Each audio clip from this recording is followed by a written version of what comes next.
수능의 성격을 알면 국어 1등급이 보인다. 네, 수능의 성격을 알면 국어 1등급이 보입니다. 절대급비 교재 4쪽 강의에 해당하겠습니다. 이제 절대급비를 들어가는 총론에 해당하는 부분입니다. 일종의 이제 공부가 어떻게 진행될 건지에 대한 목차적 성격도 좀 가지고 있고요. 이 교재의 구성의 취지이기도 합니다. 전체적인 국어 공부의 방법이기도 하고요. 여러분들이 이제 이 강의를 통해서 여러분들 그걸 잘 인지하셨으면 좋겠고요. 다음에 이 강의는 자기체처법과 동일하게 오픈 강의에 속합니다. 회원들한테만 이제 서비스되는 전용 강의가 아니라 다른 학생들도, 우리 학원 회원이 아닌 학생들도, 그리고 또 현장에 계신 학원 선생님들도 아마 보실 수 있는 강의라고 생각이 됩니다. 제가 이 강의를 오픈한 이유는 여러 가지가 있는데요. 자기체처법에서도 말씀드린 바와 같이 조금이라도 이 강의가 여러분들에게 국어 공부를 하는데 도움이 됐으면 하는 바람이자, 현장에서 이제 학생들을 지도하는 선생님들의 경우 혹시 놓친 게 있다라면 이 강의를 통해서 좀 더 보완을 하실 수 있는 계기가 될 수도 있겠다. 그런 생각을 하게 됩니다. 그래서 오픈을 해놨으니 이 강의를 보시는 모든 분들이 이 강의에서 이렇게 많은 도움을 받았으면 좋겠다 싶고요. 또 우리 학원 회원들 같은 경우는 반드시 들어야 되는 또 강의이니만큼 잘 듣고 잘 메모 또 하시기 바라겠습니다. 자, 타이틀이 수능의 성격을 알면 국어 1등급이 보인다라고 되어 있습니다. 이게 사실 맞는 이야기인데요. 학생들한테는 인지가 안 되어 있습니다. 예전에 수능이 초창기 이제 수능 체제로 들어가면서 사실 이 수능의 성격은 국어만의 문제는 아니었습니다. 수학 공부를 하는 데 있어서도, 과학 공부를, 영어 공부를 하는 데도 있어서도 모두 이렇게 기본적인 성격이 1등급으로 이어지는 역할을 수행했는데, 지금은 조금 수능의 체제가 변질이 됐어요. 그러면서 다소 국어 쪽으로만 조금은 한정적이다 라고 이야기는 드릴 수 있을 것 같습니다. 분명한 것은 이 수능이 어떻게 만들어지는지, 그리고 그 문제를 구성하는 체제가 어떻게 되는지를 이해하신다면 국어는 분명히 1등급을 맞으실 수 있습니다. 물론 이 강의를 듣다고 바로 1등급이 되지는 않겠죠. 어떻게 공부해야 되는지에 대한 방향을 잡을 수 있다는 겁니다. 그냥 문제만 푸셨다면 그건 아니다. 정확한 공부 방법이 있고요. 다음에 무엇을 목적으로 내가 기출문제를 가지고 다뤄야 되는지, 어떤 방향으로 접근해야 되는지 그거를 아실 수 있는 강의가 될 거라는 겁니다. 자, 1번입니다. 수능은 줄임말이라고 되어 있어요. 그렇습니다. 학생들이 수능 그러지만 이게 줄임말이라는 사실을 별로 인지를 못하고요. 자, 그럼 플레임이 어떻게 되냐 이렇게 물었을 때 현장에서 학생한테 물어보면 잘 대답을 또 못하는 게 현실입니다. 원래 플레임이 이렇습니다. 대학 수학 능력 시험입니다. 따라해보겠습니다. 대학 수학 능력 시험. 네, 그렇습니다. 이 말의 의미는 이렇습니다. 네가 대학에 입학해서 수학하는 능력을 평가해보겠다라는 시험이다라는 겁니다. 대학에 입학해서 수학하는 능력을 평가한다. 그럼 수학 시험만 보면 될 것 같은데요. 네, 국어도 보고 영어도 봅니다. 다들 뭔 소리야? 이러고 있을지 모르겠습니다. 아니, 수학 능력이니까 수학 시험만 봐야죠. 네, 이렇게 현장에서 수업을 하면 친구들이 다 에이 선생님 그 수학이 아니잖아요. 이렇게 이야기합니다. 맞습니다. 여기서 수학은 학문을 닦는다라는 뜻입니다. 그러니까 학문을 닦다의 의미의 수학이라고 이야기하지 산수, 계산하는 문제의 수학이 아니라는 겁니다. 수학여행, 가서 수학 문제 풀고 오는 여행이 아니죠. 학문을 닦는다는 뜻입니다. 그럼 말의 의미를 다시 한번 정리해 보겠습니다. 네가 대학에 입학해서 학문을 닦는데 그 능력이 얼마나 되는지를 평가해 보겠다라는 시험이라는 거예요. 이 시험이 좀 특이한 시험입니다. 이 말 때문에. 봐봐요. 여러분들 평상시에 보는 시험을 생각해 봐요. 평상시에 보는 시험은 중간고사, 기말고사를 생각해 봅시다. 시험 범위가 주어지죠. 그리고 그것을 학교에서 열심히 공부를 한 범위입니다. 그리고 선생님하고 수업을 했던 범위고요. 그리고 이제 그것을 열심히 공부했는가를 평가해 보는 게 중간고사, 기말고사예요. 모든 시험이라는 게 일반적으로 그러합니다. 근데 얘는 지금 뭐 한다고요? 네가 대학에 들어와서 잘할지를 보겠다라는 시험이라고요. 그러니까 일반적인 시험과는 조금은 다른 시험이라는 겁니다. 네가 대학에 들어와서 잘할지를 보겠다는 시험이니까. 그래서 사후적 성격을 띠고 있어요. 그러니까 아니 사전적 성격을. 보통의 시험은 사후적 성격이거든요. 먼저 공부를 하고 그것에 대한. 근데 얘는 뭐라고? 먼저 평가를 한다라는 거죠. 네가 잘할 수 있을지를. 그러니까 여러분들이 고등학교 때 공부한 것에 대해서는 관심이 없다라는 거예요. 네가 고등학교 때 전교 1등을 했는지 10등을 했는지 100등을 했는지 관심이 없는 시험이에요. 왜 이런 성격이 나타났느냐 이겁니다. 왜 이런 성격이? 바로 수능은 무엇을 테스트하냐? 사고력을 테스트하기 때문에 그렇습니다. 굉장히 중요합니다. 다시 수능은 뭐를 테스트한다? 사고력을 테스트한다. 사고력이 뭡니까? 네, 생각하는 힘입니다. 즉 생각하는 힘을 테스트한다라는 거예요. 이 사고력의 반대 개념으로 제가 뭘 이야기하냐면 암기력을 이야기해요. 그러니까 암기력이 아니다라는 겁니다. 수능 이전에 대학생을 뽑는 시험체제는 학력고사였어요. 그 학력고사에서는 교과서를 달달 외워야 하는 그런 암기 이 시험이었습니다. 그때는 그게 유능한 인재로 인정받았어요. 뭘 잘 외우는 사람이. 근데 지금은 인재상이 바뀌었어요. 바로 사고력입니다. 생각하는 힘. 야, 대한민국 초대 대통령이 누군지 알아? 응, 누구야라고 바로 대답하면 똑똑한 사람이었어요. 근데 지금은 바로 대답이 안 나오더라도 손 안에서 해결이 됩니다. 척척척 찾아보면 된다라는 거예요. 네, 그렇습니다. 정보는 널려 있어요. 중요한 거는 그 정보를 어떻게 잘 사용하고 어떻게 활용하고 자기 것으로 가공하고 만들어서 새로운 걸 만들어낼 수 있느냐. 그것이 중요해진 사회라는 겁니다. 그런 측면에서 시험의 취지가 바뀐 거라고 생각합니다. 여전히 암기력을 기반으로 한 테스트가 중요하게 다뤄지는 부분이 있습니다. 그거는 학교 내신입니다. 그렇기 때문에 사실 공부하는 최상위권을 노리는 학생들의 경우나 상위권을 노리는 학생들은 사고력과 암기력을 모두 잘 시험의 취지대로 친다라면 잘 다루고 있어야지 됩니다. 왜? 수능도 잘 봐야 될 것이고 또 내신도 잘 봐야 될 거니까. 수능이라는 과목이 갖고 있는 성격이 그렇다라는 겁니다. 무슨 말인지 알겠죠? 암기력을 기반으로 한 시험이 아니다. 사고력을 기반으로 한 시험이다. 또 이 말을 들으면 학생들이 그러니까 수능은 뭘 외우지 않아도 되는가 봐 이렇게 생각하는데 그건 또 오해입니다. 왜냐? 어떤 공부가 암기력을 뒷받침으로 하지 않은 공부가 있겠습니까? 모든 공부는 반드시 암기력을 뒷받침으로 합니다. 무슨 말인지 알겠죠? 자, 다시 수능은 사고력 테스트인데요. 자, 그 사고력 테스트에 따라서 종류가 4가지로 나누어집니다. 그 4가지를 말씀드리겠습니다. 그 종류는 4가지가 있는데, 자, 첫 번째 사실적 사고입니다. 사실적 사고 받아 적으세요. 두 번째 추론적 사고고요. 추론적 사고. 세 번째 비판적 사고입니다. 비판적 사고. 네 번째 창의적 사고입니다. 창의적 사고. 자, 일단 메모 먼저 하시고요. 따라하겠습니다. 사실적 사고, 추론적 사고, 비판적 사고, 네, 창의적 사고. 따라 있는 건 중요합니다. 자, 네. 자, 사고력 테스트. 이게 동영상 강의다 보니까 되게 혼자 막 떠들잖아요. 그러니까 강의의 흐름이 현장 강의하고는 조금 다른 차이가 있어요. 다들 동영상 강의, 뭐, 이렇게 카메라만 보고 하는 강의들을 어떻게 그렇게 다들 잘하나? 잘 모르겠습니다. 예. 자, 사고력 테스트입니다. 이제 그 4가지 종류가 있는데 이 4가지에 맞춰서 문제가 구성이 된다는 거예요. 예? 선생님이 갑자기 일 처리할 일이 생겨가지고 잠깐 영상을 스톱하고 일 처리하고 왔습니다. 조금 화면이 좀 끊겼을 것 같습니다. 자, 강의를 계속 이어서 가도록 하겠습니다. 사고력 테스트, 사실적, 추론적, 비판적, 창의적 이 4가지를 기준으로 사고력 테스트가 이루어지는데 자, 생각을 해봅시다. 선생님은 이 4가지를 측정한다는 걸 어떻게 할까요? 지금 뭐 시험 문제 여러분들 보셔서 아시다시피 이런 말이 있지도 않잖아요. 정답 해설지를 봐도 이런 말이 있지도 않아요. 근데 저는 어떻게 할까요?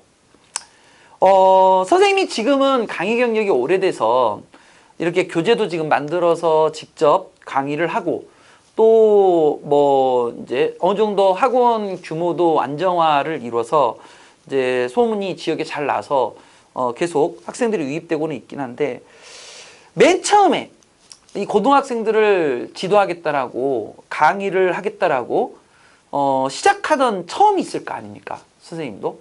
여러분들도 지금 아마 뭐 고1에 올라온 친구, 고2가 된 친구, 고3 된 친구인데 누구에게나 항상 처음은 있는 거거든요. 그리고 그 처음을 맞이하는 마음가짐은 항상 그렇습니다. 잘하고 싶습니다. 무엇이든 간에. 내가 하는 일에 대해서 인간이라면 그 일을 잘하고 싶은 마음이 있는 게 일반적입니다. 저 역시나 마찬가지였죠. 처음에는 열심히 문제를 풀고 막 친구들한테 설명도 해주고 하고 그러다가 문득 무슨 생각이 들었냐? 뭔가 이게 아닌데라는 생각이 들었어요. 뭔가 한계에 부딪힌 거죠. 그 한계는 이런 인식에서입니다. 나는 애들한테 문제의 답이 이렇게 나오니까 이렇게 니네들이 지문을 봐야 돼. 혹은 답이 이거야. 왜냐면 이거야 라고 설명을 해주고 있는데 정작 그 문제가 왜 출제되고 있는지, 왜 문제는 그렇게 구성되고 있는지를 모르고 있더라는 겁니다. 쉽게 말해 45문제가 왜 45문제인지도 모르고 있는 거라는 거예요. 그때 당시에는 60문제 체제였습니다. 그것도 난 모르고 있는 거예요. 그리고 왜 그때 당시에는 이제 읽기 쓰기 뭐 이렇게 표현됐었거든요. 그다음에 문학 비문학 이런 거였었단 말이죠. 그러니까 듣기 쓰기 뭐 읽기형에서 문학과 비문학 이렇게 나눠졌었단 말이죠. 나는 왜 그렇게 되는지도 모르고 있다는 거예요. 그래서 이게 아니구나.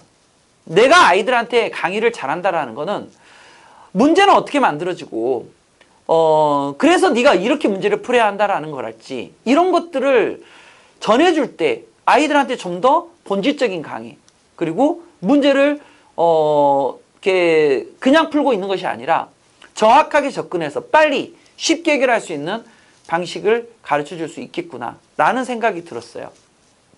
그래서 뭐 시중에 있는 책도 찾아보고 막 또 다른 잘 나간다는 인간 강사의 강의도 들어보고 했었던 시절이 과거에 있었습니다. 그러다가 평가원에서 어떤 문서를 하나 제가 발견하게 됩니다. 그리고 그 문서를 이제 다운받아서 검토를 해봤더니 어떻게 문제가 출제되고 어떻게 이렇게 평가원에서는 문제를 검토하는지 문제 개발이죠. 쉽게 말하면. 그게 어떻게 이루어지는지 상세하게 설명이 되어 있는 거예요. 거기에 바로 이게 있던 겁니다. 물론 지금은 없습니다. 지금은 없고, 예. 그 문제가 만들어지는 과정에서 이 사실 추론, 비판, 창의라는 게 있었고, 그때 당시는 60문제라고 말씀드렸잖아요. 모든 문제 문항에 이건 사실적 사고로 측정합니다. 이건 추론적 사고로 측정합니다. 그런 설명들이 다 있었어요. 자, 제가 왜 이야기를 드리냐? 현재도 그거는 달라지지 않았다라는 겁니다.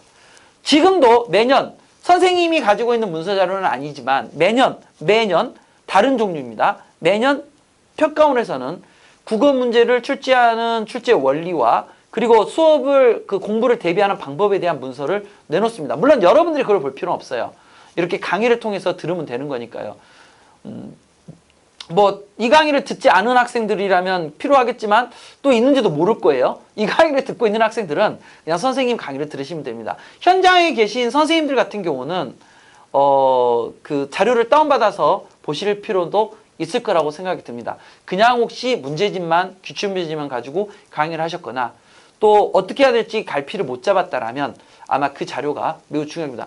평가원 홈페이지를 들어가시면 자료를 다운받을 수 있게 되어 있습니다.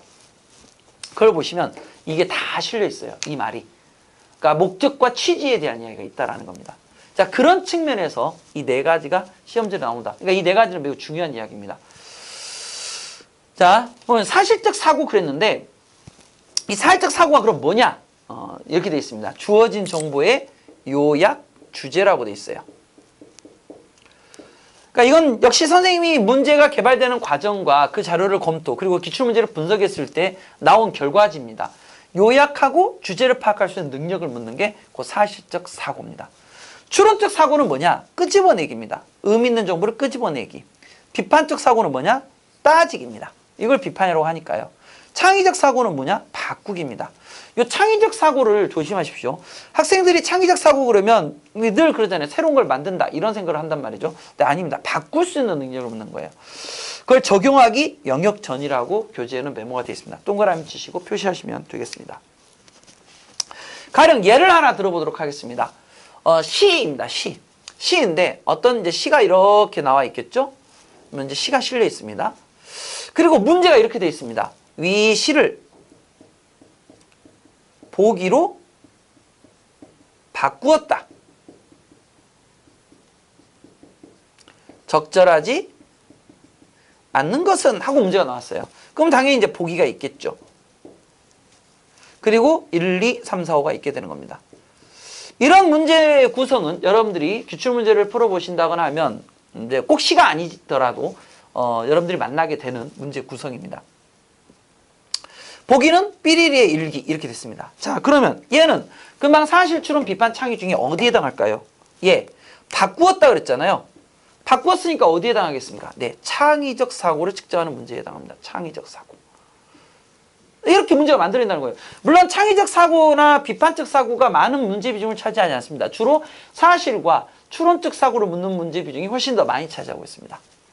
자, 그런데 여기에서 우리가 어떻게 접근해야 할지 비밀이 하나 노출되게 됩니다. 자, 한번 생각해 봅시다. 자, 이건 문제입니다. 문제인데, 자, 시를 보기로 바꾸었다 그랬습니다. 자, 시로 보기로 바꾼 거 누가 바꿨습니까? 여러분이 바꿨나요? 아니죠. 문제로 만들어져 있으니까. 바꿔져 있는 걸 여러분들이 보는 거죠. 그럼 누가 바꿨어요? 네, 그렇습니다. 출제자가 바꾼 겁니다. 그럼 창의적 사고를 누가 한 겁니까? 그렇죠. 출제자가 한 거죠. 이상합니다. 학생들에게 사고력을 테스트한다 그랬습니다. 사실적 사고, 추론적 사고, 비판적 사고, 창의적 사고를. 그런데 창의적 사고를 누가 했어요? 출제자가 한 겁니다. 학생들한테 창의적 사고를 물어야 되는데 출제자가 한 겁니다. 그럼 여러분들은 이 문제를 어떻게 푼가 봅시다. 시를 보기로 바꾸었다네? 남녀가 사랑하는 내용이야. 남녀가 사랑하는 내용이야. 참. 여자가 남자랑 헤어지자고 그랬대. 여자가 남자랑 헤어지자고 그랬대. 여자의 엄마의 반대로 헤어지자고 그랬대. 여자의 아빠의 반대로 했대. 다르네? 이런 식으로 여러분들이 보게 돼 있어요. 즉 무슨 말이냐? 이 정보와 이 정보의 관계성만 확인하게 된다는 거예요. 자, 무슨 이야기냐? 실제 시험 문제가 만들어지고 우리가 해결하는 과정은 이렇게 되더라는 이야기예요. 추론과 비판과 창의는 누가 하고 있냐면 출제자가 하고 있다는 거예요. 그리고 우리는 그것을 풀기 위해서 무엇을 하고 있냐면 사실적 사고만 해주고 있다는 이야기예요. 관계만 확인해주고 있는 거니까. 바로 이게 학생의 몫이라는 겁니다. 바로 이게 여러분들이 문제를 접근해야 되는 방식과 관련된 해결이 되는 겁니다. 아, 그렇구나. 사고력을 테스트하는데 그 사고력의 방식이 4가지인데 그 4가지 중에 실제 우리가 시험 문제에 동원되는 사고는 사실적 사고, 요약, 주제를 묻는, 즉 내가 이걸 파악하는 과정이 매우 중요하구나. 이렇게 되는 겁니다. 그럼 왜 이런 현상이 벌어졌을까요? 왜 이런 현상이 벌어졌을까요? 그게 바로 테스트의 한계 때문입니다. 자, 테스트의 한계에 적어질 내용이 2가지인데요. 첫 번째는 지면 테스트입니다. 두 번째는 오지선다형이에요. 자, 무슨 말이냐? 자, 너 사실적 사고 해봐. 뭐 이렇게 이야기하거나 너 요약해봐. 말로 해봐. 이런 게 아니란 이야기예요. 지문으로 이어집니다. 우리가 보는 수능이라는 거는 지문으로 이어져요. 그리고 5개 중에 하나를 고르는 오지선다형입니다. 서술형 평가나 주관식이 아니라는 거예요. 즉, 이거는 문제를 만들 수 있는 어떤 개발 과정에서 한계 상황이 있었기 때문에 가능한 겁니다. 단단하죠. 이유는요. 수능 문제, 수능을 보는 수험생이 몇 명이에요? 1년에 약 60만 명입니다. 갈수록 숫자는 줄고 있어요. 숫자는 줄고 있지만 그렇다고 해서 재학생 숫자가 줄는 만큼 또 그만큼의 비율로 줄지는 않습니다. 이유는 N수생들이 그 숫자를 메워주고 있어요. 네. 서울의 그 많은 재수생학원이 먹고 사는 이유입니다. 예. 자, 그러다 보니까 당연히 이런 한계 상황에 봉착할 수밖에 없더라는 거예요. 그러다 보니 이런 현상이 벌어진 겁니다.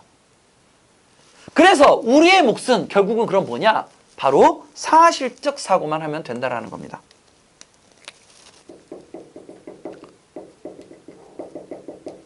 사실적 사고만. 자, 근데 선생님 밑에다 뭐라고 더 적었어요? 자, 사실적 사고만 하면 되는데 그 사실적 사고를 한다는 게 어떤 거냐? 바로 지문, 문두, 보기의 내용일치 이렇게 갑니다. 자, 일단